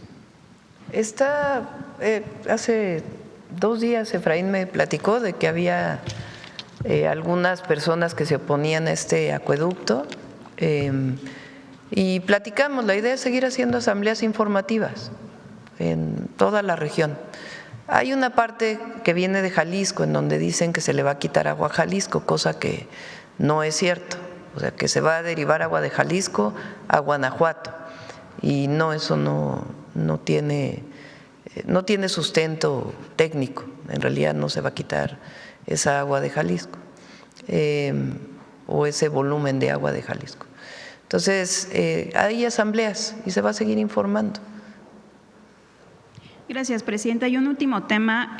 Los alumnos del Instituto Tecnológico de México en el plantel León llevan más de 3 semanas en paro estudiantil. Todo comenzó cuando una alumna falleció dentro de las instalaciones, y los alumnos denuncian que no se siguieron los protocolos de atención para estos casos, así como el deterioro de las instalaciones y el equipo, al igual que fallas en servicios básicos y aumento de cuotas escolares. En respuesta, el jurídico del Tecnológico Nacional de México presentó una denuncia ante la FGR acusándolos de toma de instalaciones y vandalismo. Y justo hace unos días se presentaron 3 estudiantes en la delegación de la Fiscalía General de la República. ¿Cuál es su postura ante lo que, pues a todas luces, es una criminalización de un movimiento de reivindicación estudiantil por parte de las autoridades del Tecnológico Nacional de México? ¿Qué atención se puede brindar ante sus demandas y qué mensaje enviaría su gobierno a los jóvenes que se manifiestan de manera pacífica para exigir mejores condiciones de estudio, sobre todo haciendo memoria de que usted fue dirigente de un movimiento estudiantil que en su momento también se intentó criminalizar? Pues vamos a averiguar exactamente qué es. Ramón Jiménez, el director del TECNM, es un hombre muy sensible, la verdad. Entonces vamos a pedirle a Mario, secretario de Educación, que pueda atender el conflicto. Muchas gracias. Bueno, a ver, Reina, ándale pues. Nada más breve. Nos vamos Gracias. hoy a Le dije que Campeche. estaba en lugar estratégico, Presidenta. Sí, porque a fuercitas le iba a dar la palabra Contralínea como cada semana. Nada más que ahora es jueves. Es viernes, es viernes. Bien, ya ¿No casi- viniste tú como 2 semanas? Sí, no vine como 10 días, no vine. Sí. Andaba en Sonora viendo justamente un tema que le voy a preguntar de las presas. Pero sí te voy a pedir una cosa, que hay que tener respeto entre todos. Sí, yo Que también. no, aquí no hay favoritismo de Sí nadie, hay. aquí hay… Sí, hay, Presidenta. Reina, ¿cuántas veces te hemos dado la palabra? Uy, pues ahorita ya llevo como 4 o 6. Entonces, vamos a hacer en una el cosa. año. Pero bueno, Aquí entre todos, porque también te Sí. corresponde a ti. Hay que respetarnos entre todos. exactamente. Entonces, no También es un asunto aquí de que si le dimos la palabra a una persona o a otra. Entonces, sí te pido respeto para todos los compañeros Sí. de todos los medios. Sí, yo también quisiera pedirle con todo respeto que no haya favoritismos, Presidenta, porque hay personas, no solo es Contralínea que le da la palabra cada semana, también a SDP y también a otras personas, a otros que yo les llamo de una forma que no la voy a repetir aquí, pero son afines al sistema en turno. Hoy están afines a su sistema y Fíjate, otras le doy veces- la palabra ¿Eh? a los SDP. medios, digamos, tradicionales, vamos a ponerlo así, escritos. Quien pregunta de radio también le doy la palabra. Quien por pregunta de afines- televisión también se le da la palabra. Hay una televisora que no quiere Sí, venir, pero por ¿verdad? afines no ¿Se me refiero entiende? nada más a los youtubers. Y también le damos la palabra a medios alternativos Claro. y le damos la palabra a compañeros que tienen sus canales de YouTube o de otras redes sociales. Es un espacio Pero abierto a todas las opiniones y preguntas. Entonces, Pero no es equitativo. No. Y por afines no me refiero nada más a los También, por youtubers ejemplo, y a los alternativos, me quien refiero tiene también a solo los una medios página de- tradicionales que también les da cada A ver, semana la palabra. vamos Pero a- bueno, vamos a ver, apurarnos porque te voy a hacer una pregunta, Reina. ¿Cómo se llama tu medio? yo no tengo un medio. Esa es otra. Que yo no tengo problema, Presidenta, con que ya lo dije, los paleros, No, o los no, afines no. tengan que, yo sé que tienen que comer Hay y que tienen que respetarnos, trabajar. Reina, entre todos. No tengo problema en que, y eso está mal, Presidenta. Bueno, por no- eso, a ver, contéstame no la está en el pregunta. reglamento que te graben. ¿De qué medio, Yo a no qué tengo medio ningún medio pertenece? y nunca voy a tener un medio yo, Presidenta, porque tener un medio implica mucha responsabilidad, implica Por eso, andarle aunque pidiendo no tengas medio, publicidad fíjate, a los… aunque no tengas a los medio gobiernos. o canal de YouTube, de todas maneras te damos la palabra. Sí tengo un canal de YouTube, sí tengo redes y sí tengo medios donde publico. Bueno, a No ver, vamos a son tu pregunta. Libera Radio, que le puedo enumerar todos. Bueno, La Verdad vamos de a tu Juárez, pregunta. Raichali de Chihuahua, Libera Radio, Política y Rock and Roll. Qué bueno. Hasta tengo 2 de Estados Unidos que ni sé cómo se llaman, pero también ahí colaboro. Bueno, a ver, vamos a hacer tu pregunta. Entonces, ¿cómo se dice? Esa línea que usted pretende imponer, porque también ya lo dijo usted hace mucho, de que dónde publico. O sea, además, Presidenta, lo que yo digo lo replica mucha gente, independientemente de que a mí ni me ven en mis redes. Pero No, lo la replican. mañanera te da el rating. Pues, pero yo no ni gano de mis redes ni gano de ningún lado, porque ya tanto que han ustedes han acotado todo eso. Ahora ya no, para agarrar hemos una beca. acotado? Presidenta, para acotar. Pero a ver, Bueno, usted no, AMLO. A ver, ¿qué hemos acotado? Por ejemplo, algunas cosas para bien, ¿eh? Por ejemplo, recortó la publicidad a los medios, eso estuvo muy bien, aunque le sigue dando más a La Jornada, Televisa le sigue dando, y Televisa nunca pregunta, por ejemplo. Le sigue dando, ahora le da nuevos medios alternativos, como le llama usted, Contralínea, y todos esos nuevos, algunos que yo no conozco, pero que están aquí y que nacieron con el presidente Andrés Manuel López Obrador. Entonces él fue diciendo, de aquí no, son independientes, pero bien que agarren la publicidad. Bueno, a ver, vamos a hacer tu pregunta. Entonces ahora uno para agarrar una beca, andar cazando becas, pues se tiene que fijar de dónde viene y cómo viene, porque luego empiezan la campaña negativa, la desprestigio, y pues hay que estar muy pendiente de eso. Entonces yo prefiero de verdad mi austeridad no republicana, franciscana. O sea, porque pues para andar como ellos, agarrando dinero público que usted le da a Contralínea, que usted le da a SDP, al Chapucero y a cuál otro. Fíjate, Peña Nieto daba más de 10,000 millones de pesos. Claro, presidenta. A los medios. Pero esa era la derecha, los neoliberales. ¿Por qué la 4T también les tiene que se dar? ha reducido enormemente. Le ha reducido, pero le sigue dando. Le sigue dando a todos. Y entonces, excepto a los verdaderamente independientes, como los de la Alianza Territorial de Periodistas de a pie. No, como por a ejemplo, muchos a TV Azteca otros, sí no le damos. a los independientes no les dan dinero. Tenemos que andar correteando becas y vivir casi como franciscanos. Sí. Dice aquí su privilegiada que el USAID le da dinero hasta al gobierno. Bueno, ya no le da nada porque ya lo cortó Trump, pero ese no era mi tema, pero sí es y no es mi reclamo solo mío, es de todos, presidenta. Todos? Los privilegios que usted le da aquí a la gente, pues le tienen miedo decirle las cosas, pero el privilegio, por ejemplo, el Heraldo ahí está cada rato. ¿Y cuánto le da el Heraldo? A ver, mira, ¿Y cómo la trata el Heraldo? Vamos a hacer una cosa, ¿Y Reina. cómo la trata Milenio? ¿Cómo la trata Milenio? ¿Cómo la trata Sin Embargo?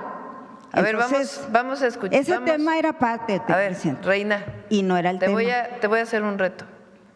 Vamos a contar cuánto tiempo desde que inició la mañanera ha tenido Reina en la mañanera. Cuéntemelo.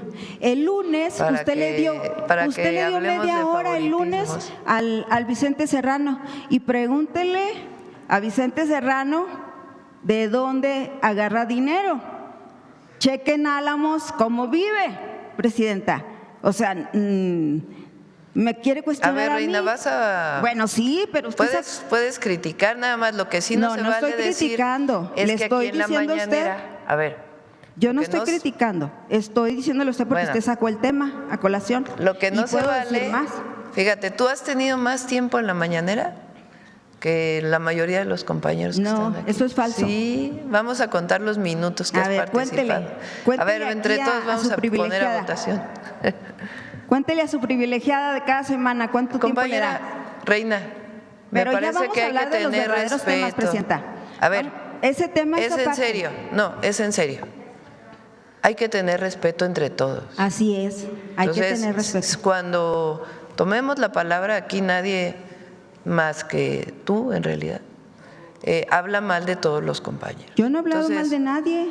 Bueno. Decir verdades no es hablar mal. Hay que Ellos hablan mal de mí y ni siquiera tienen el valor de decirlo con su propio nombre. Bueno, vamos a contar el tiempo Me que atacan normalmente en redes te llevas en la mañanera y al mismo tiempo yo te pido, por favor, que tengas respeto para todas y para todos. Aquí es un espacio de respeto. Todos pueden preguntar lo que quieren, pero es un espacio de respeto y es muy importante para la sociedad en su conjunto. Así es. Respetarnos. La equidad también, la democracia. Sí te pido, por favor, que sea un espacio de respeto la mañanera del pueblo. Sí, muy bien, gracias. Yo también le pido, por favor, que sea más equitativa y democrática a la hora de, si a uno le da la palabra cada semana, pues también a que todos entremos en eso. No habría problema. Yo no me llevaría media hora, presidenta. Si a mí me da la palabra cada semana. Ya se te está acabando tu tiempo. Me llevaría 5 minutos nada más, cada semana. Bueno, yo le quiero decir algo, un tema muy importante a raíz de que por cierto lo están comentando en redes también. Usted sobre lo que dijo ayer de los bots. También hay bots contra periodistas que quizá los pague el gobierno. No sé quién los pagará, habría que investigar. Sobre el 32% que hablaba usted, hay 32 homicidios menos en México cada día, menciona usted, y lo ha reiterado muchas veces. Yo todavía no entiendo cómo está eso, si hay 32 menos, ¿significa que se cometen 60 al día o cómo está? Bueno, pero presidenta, hay un análisis de investigación y con los mismos datos del Registro Nacional de Personas Desaparecidas, desaparecen en promedio durante su primer año de gobierno 40 personas al día. Y le hacen la sumatoria de los datos oficiales es de 14,765 desaparecidos en su primer año de gobierno. Sí, hay 32 personas que no están muriendo al día, pero están 40 personas desapareciendo al día, Presidenta. Y usted ha prometido que va a tratar el tema y no se ha tratado aquí. Entonces, la pregunta sería esa, Presidenta, ¿cómo no se está enfrentando? Hay quejas de las madres buscadoras, de las personas buscadoras, de que no se está enfrentando realmente este tema, este problema, que es una de las prioridades. Usted lo mencionó como una prioridad en el país y hasta el día de hoy no se ha visto. No lo ha visto ni la sociedad ni las madres buscadoras. De hecho, ahí andan, por ejemplo, hoy hay en riesgo también los defensores ambientales, que también están desapareciendo y los están asesinando también. Y pues, en ese punto le iba a comentar el caso de Carlos González García, un abogado defensor que dice una diputada, ¿cómo se llama la diputada? Local, que usted lo conoce bien. ¿Usted lo conoce bien, Presidenta, a esa persona? Carlos González García, ¿de dónde? Sí, es un abogado que está es defensor de derechos humanos. Y hay una diputada local, que de momento se me fue el nombre, que dice que él está alzando a las personas, ¿cómo se dice? Incitando a las personas a que se levanten en Milpa Alta por un problema que tienen ahí con el gobierno. Entonces dice que es un movimiento contra usted, ella dice, y eso no es el problema es que pone en riesgo a esta persona, porque de por sí ya ve la inseguridad como está en el país, y que un funcionario público venga y te acuse de que tú estás incitando al pueblo a X o Y cosa, a levantarse, pues es algo muy grave. Esta persona está en riesgo y no mide la diputada sus palabras, Presidenta. O sea, sería… esta persona en cualquier momento le pueden desaparecer, le pueden asesinar. Y bueno, contésteme por favor lo de ¿qué pasa con los desaparecidos en México, Presidenta? Hubo un cambio en la ley. Primero, la Secretaría de Gobernación tiene contacto con todos los colectivos de desaparecidos y desaparecidas. De hecho, ellos participaron en la selección de la nueva comisionada de la Comisión de Búsqueda. Y hay reuniones permanentes con Arturo y con la secretaria Rosicela. Arturo es el subsecretario de Derechos Humanos. Entonces hay reuniones permanentes y hay un contacto permanente. Cambió la ley y está por terminarse, digamos, todos los protocolos que tienen que ver con la alerta de búsqueda, que es algo que creo que es indispensable, que en el momento que se reporta a una persona que no se localiza, se alerten en todo el país los distintos espacios para que pueda encontrarse lo más pronto. Cuando se reporta a una persona en la plataforma de búsqueda, lo que encontramos es que no necesariamente tenía carpeta de investigación o no tenía un registro en una fiscalía. En los propios registros de búsqueda o de la plataforma de desaparecidos, había personas que tenían un nombre, no había apellidos, no había dirección, no había ningún otro contacto. Eso hasta agosto apenas, septiembre, que inició un cambio en ese procedimiento, porque no puede contabilizarse como desaparecido un registro en donde nada más pones un nombre y no hay absolutamente nada que lo sustente, porque cualquiera puede subir a la plataforma y poner un nombre. Entonces, ahora la diferencia es que tiene que venir todo completo y además tiene que abrirse una carpeta de investigación. Y se hace desde el inicio la búsqueda sea que utilizó que sacó una credencial de lector, que hizo un depósito en algún banco, es decir, un registro administrativo, de tal manera que hay indicios de vida y a partir de ahí la búsqueda ya física.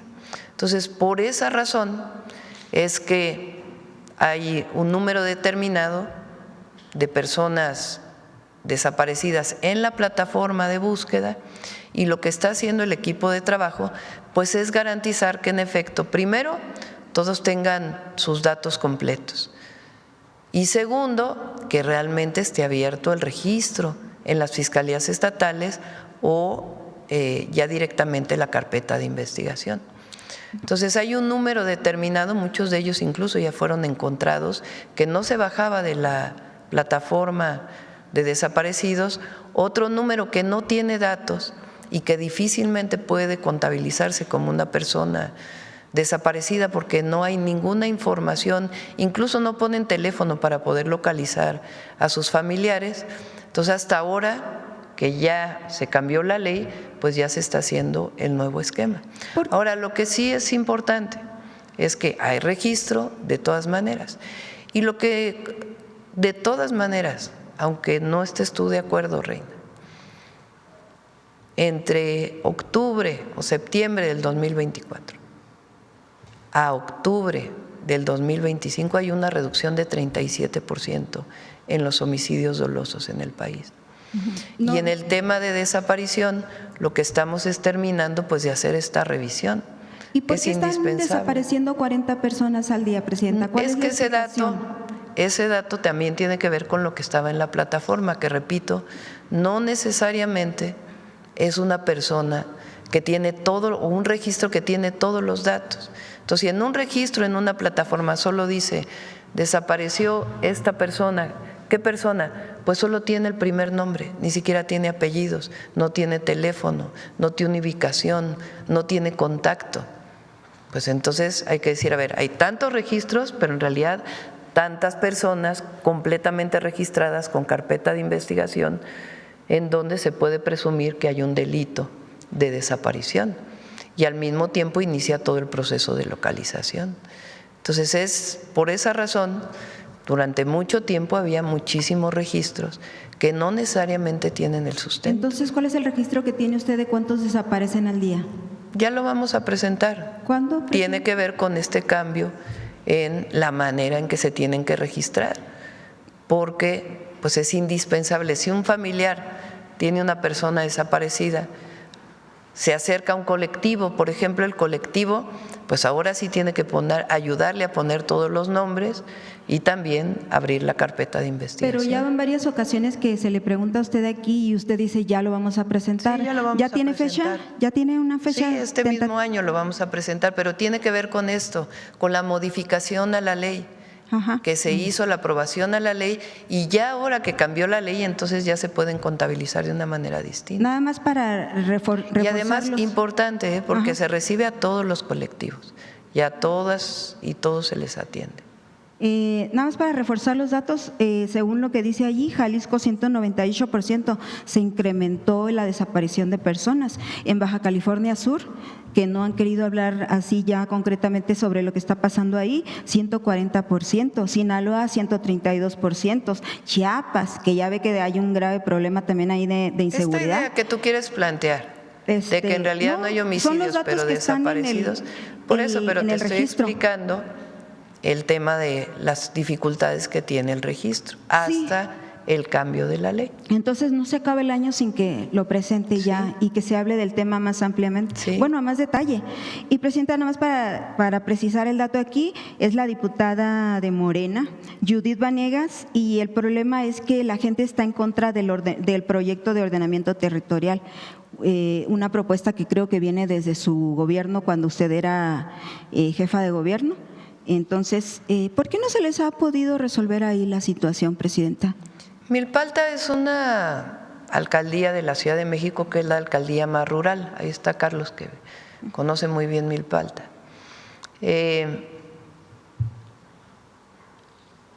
La mayor parte de la tierra de Milpalta es comunal, pertenece a pueblos. Sí.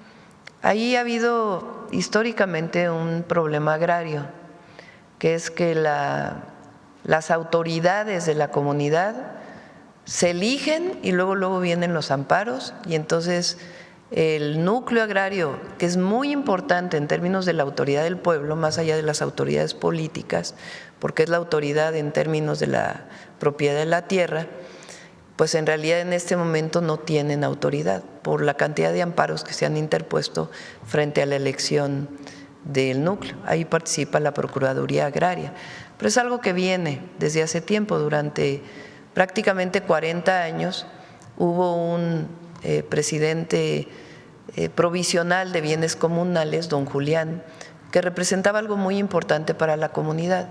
Fallece don Julián y a partir de ahí pues vienen más problemas relacionados con la elección del núcleo agrario. Se está atendiendo, lo está atendiendo la Procuraduría Agraria y en coordinación también con las autoridades políticas, es decir, el alcalde de Milpalta y pues obviamente la jefa de gobierno. Ese es un primer problema. Otro problema es un conflicto agrario que hay con un ejido ahí en Milpalta y San Salvador Cuauhtenco y la comunidad. Ese es otro problema histórico que tiene. Es que hay mucho desasido todavía ahí en lo agrario. Y también está la Procuraduría Agraria y los tribunales agrarios también. Y además, por distintas razones han crecido asentamientos irregulares ahí. ¿Cuándo se va a ordenar la Procuraduría Agraria y los tribunales agrarios, Presidenta, que dependen del Déjame Ejecutivo? terminar de explicar el tema de Milpalta. Sí. Entonces, hay muchos asentamientos que han llegado ahí a Milpalta y que también piden pues la regularización. Pero no se puede dar una regularización, primero por temas ecológicos, ambientales, tan fácilmente, y segundo, pues por el problema de que no hay autoridad en el núcleo agrario. Entonces es un problema no sencillo, tiene su complejidad, pero se está atendiendo por parte de todas las autoridades. Y se escucha a todos, independientemente de si son de Morena, si no son de Morena, si son parte del núcleo agrario o son parte de los asentamientos. Y tienen pues muchos usos y costumbres. Es la alcaldía donde más pueblos indígenas todavía existen. ¿Cómo va el ordenamiento? Entonces esa es la complejidad de Milpalta y se está atendiendo junto con la jefa de gobierno y a esta persona, este abogado que dices, pues vamos a buscarlo también para poderlo escuchar. Gracias. ¿Y cómo va el ordenamiento, Presidenta, de los tribunales agrarios que dependen de usted, la limpia, pues ahí para sí, que sean más lo han éticos? preguntado aquí varias veces y es un tema ahí pendiente. Que está pendiente. También de resolver. Presidenta, nada más para cerrar el tema de las presas, sí anduve allí en Sonora recorriendo el río Sonora. En Ures, en Lures, en Huepac, viendo más o menos la afectación que tendría de realizarse los 3 proyectos que usted tiene de las presas. Nada más le quiero hacer una pregunta, bueno, son varias, ¿no?, sobre ese tema, pero usted el día que presentó su informe aquí en el Zócalo del primer año, dijo que ya se habían iniciado varios proyectos hidráulicos y mencionó el de las 3 presas. Dijo que ya se había iniciado. Y luego ya se le pregunta aquí y después dice usted que no se ha iniciado nada. ¿Cuál es el verdadero estatus de estas 3 presas allá? Se iniciaron los procesos administrativos para los estudios que se tienen que hacer para la probable ubicación de las presas. Pero aquí también dije, y eso siempre lo vamos a manifestar, que si el pueblo dice que no, pues tiene que hacerse una consulta para poder definir si realmente se hacen las obras o no. Entonces, pues ha habido distintos temas en Sonora en particular, pues el último incidente trágico de esta tienda comercial donde fallecieron tantas personas y pues evidentemente en ese proceso fue en Hermosillo, además pues no puedes estar haciendo la consulta en ese momento. Entonces se ha ido posponiendo la consulta por diversas razones, pero tiene que hacerse la consulta para poder pues decidir si se hace finalmente el proyecto de las presas. La mayoría de la gente está pues de acuerdo con las encuestas, pero de todas maneras tiene que hacerse una consulta. Presidenta, para precisar, usted habla de una consulta pública que tiene que hacerse en Barnat. Sí, con agua, junto con el gobierno del estado. No, pero la consulta que está pidiendo los ciudadanos es una consulta pública que está obligado Semarnat a realizar. En el momento que esté el impacto ambiental, es decir, de impacto ambiental. Están los estudios para ver ubicación de las presas, etcétera, etcétera. Entonces, y a partir de ahí, cuando ya venga el proyecto ejecutivo, entonces se solicita la manifestación de impacto ambiental por parte de Semarnat. Y ahí es donde entra Semarnat a hacer las consultas públicas. Entonces, en este momento todavía estamos en un periodo anterior. Entonces, por eso tiene que hacerse una consulta pública, pues a partir de los esquemas definidos como consulta pública. Nada más para que le quede claro a la gente porque tienen esa confusión. O sea, entonces son dos consultas, una consulta pública, que es la oficial, y una consulta ciudadana, Presidenta, ¿también? No, a ver, la definición de cómo se hace la consulta se hace en función de pues, los criterios estatales o federales, de cómo se realiza. Y si ya estuviera el proyecto ejecutivo y entra Semarnat, Semarnat tiene un periodo para la aprobación de la manifestación de impacto ambiental de una consulta ciudadana, pero no es una consulta ciudadana de votos, sino una apertura de mesas de trabajo. En este momento se está definiendo cómo se haría la consulta en Hermosillo y en las localidades o los municipios. La pública, donde pueden participar incluso especialistas con sus ponencias para que den los pros y los contras. A ver, nada se va a imponer por la fuerza, nada. Desde nuestro punto de vista, las presas resuelven un problema muy importante de la ciudad de Hermosillo. Hermosillo tiene pues una necesidad muy fuerte de abastecimiento de agua potable que en este momento no lo resolverían suficiente solamente el arreglar las líneas de distribución de agua potable, que es lo que plantean algunos, que también se tiene que hacer, sino que se requiere una fuente de abastecimiento adicional. Entonces, por eso es la propuesta de las presas. Presidenta, pero, repito, nosotros no vamos a imponer nada por la fuerza. Por eso es la importancia de la consulta pública. Y en la consulta pública pues tiene que exponerse los temas a favor, los temas en contra. Y si la gente, la gran mayoría no está de acuerdo, pues no se hace el proyecto, pero tampoco hay muchas alternativas para el abastecimiento de agua potable. Justo eso, usted mencionó también, ya lo había mencionado, que no había muchas alternativas. ¿Qué otras alternativas vieron antes de las tres presas o a la par de las tres presas? Si quieren traemos a Conagua y al IMTA y a todos los que hicieron esta propuesta para que puedan informar con todo detalle técnico la problemática. ¿Cuándo de la podrían cuenca. hacer eso? Lo programamos para que pueda ser pronto. Presidenta, ¿se pensó en desasolvar la presa Abelardo L. Rodríguez? También es parte del proyecto. ¿Se pensó en desasolvar el Molinito? También es parte del proyecto, el desasolve de las presas ¿Cuánto actuales. costaría una desaladora? Bueno, tiene un problema las desaladoras en el Golfo de California. Las desaladoras en el Golfo, una desaladora ¿qué hace? Pues toma agua de mar, la evapora o bajo algún otro mecanismo como ósmosis inversa y separa la sal del agua. Pero entonces queda sal.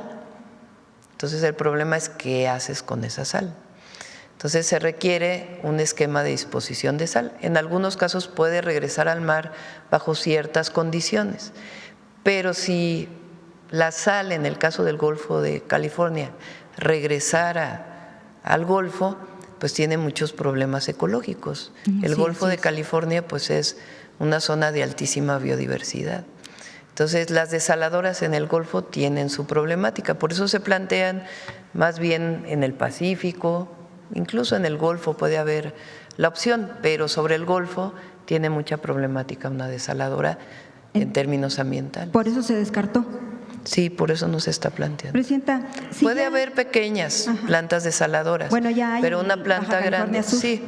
Hay pequeñas que no tienen impactos ambientales graves sobre la biodiversidad, pero una gran planta desaladora en el Golfo, pues tendría que hacerse un estudio mucho más profundo por el impacto que pudiera tener en la biodiversidad. Presidenta, si ya hay 2 presas en el río Sonora, ¿por qué quiere construir otras 3? Se necesita. Están vacías, ¿eh? Están vacías las que están. A ver, si quieres traemos a los técnicos, pero la propuesta no se hizo como algo así de, ay, ¿por qué no hacemos 3 presas en Hermosillo? No. Tiene un estudio técnico que lo sustenta y el objetivo es que pueda haber agua potable para Hermosillo, ese es el objetivo. La gente del río Sonora y de Hermosillo incluso puede tener ese proyecto, ese estudio técnico, Presidenta, puede ser público, lo pueden subir a sus páginas para que lo puedan ver, porque hasta ahorita ellos no encuentran. Vamos a pedirle a la Conagua que lo haga. Ellos no encuentran mucha información. Y también, Presidenta, usted mencionaba en una de las veces que se le ha cuestionado que sobre las presas que había tintes políticos en esto o algo así, se estaba politizando. Sí. En muchas de las manifestaciones hay quien quiere, que tiene otro interés, claro, que es un interés político. Siempre se cuelgan mucha gente, Presidenta. Sí, uy, sí, mucha. Pero ¿sabe qué, Presidenta? Qué interesante lo que yo encontré en el río Sonora. Sí encontré algo del tinte político, sí, tiene usted razón. ¿Y sabe qué fue, Presidenta? Que es la derecha contra la izquierda. Pero ¿sabe usted de qué lado está la izquierda en el tema de las presas? No es la derecha ni la izquierda. Sí, sí son. En Sonora está muy claro. Sí. La izquierda, Presidenta, en Sonora. Es el pueblo. El pueblo. Es el beneficio del pueblo. Las obras públicas. La izquierda de Sonora, Presidenta, está con los pueblos del río Sonora. Sí, a ver. Están con el no a las presas. Hay un grupo un movimiento nacional e internacional. ¿Y sabe dónde está la derecha? Gobernando con Alfonso Durazo y ayudándole al gobernador ¿se acuerda cuando platicamos la primera vez de las presas? Que le dije que quería el gobernador venderla a Abelardo L. Rodríguez a los empresarios. Pues resulta que el gobernador mandó una andanada de 300 funcionarios ese mismo día, a los pueblos del río Sonora a ofrecerles todos los programas del bienestar, a ofrecerles incluso hasta cemento y cosas de esas andan repartiendo los alcaldes para tratar de… Cuando usted dijo hagan la consulta, no, mira, sí fue, yo ya lo vi, ya lo Reina, constaté. Podemos estar aquí mucho tiempo. Pero ¿Ya ¿Cuánto tiempo lleva, Reina? ¿32? Ay, caramba. Vámonos. Todavía no se rompe. Vámonos, Reina. Pero bueno, la izquierda… 9:50, ahora sí te récord mundial de mañanera nada más del que pueblo. Quede claro eso, Presidenta. Vámonos, Reina. Para que no digan, eres la que más ha hablado de todas las mañaneras desde que iniciamos el 1 de octubre. Amala, yo, récord mundial. Hágame la buena. Reina. Voy a hablar menos si me da la palabra cada semana.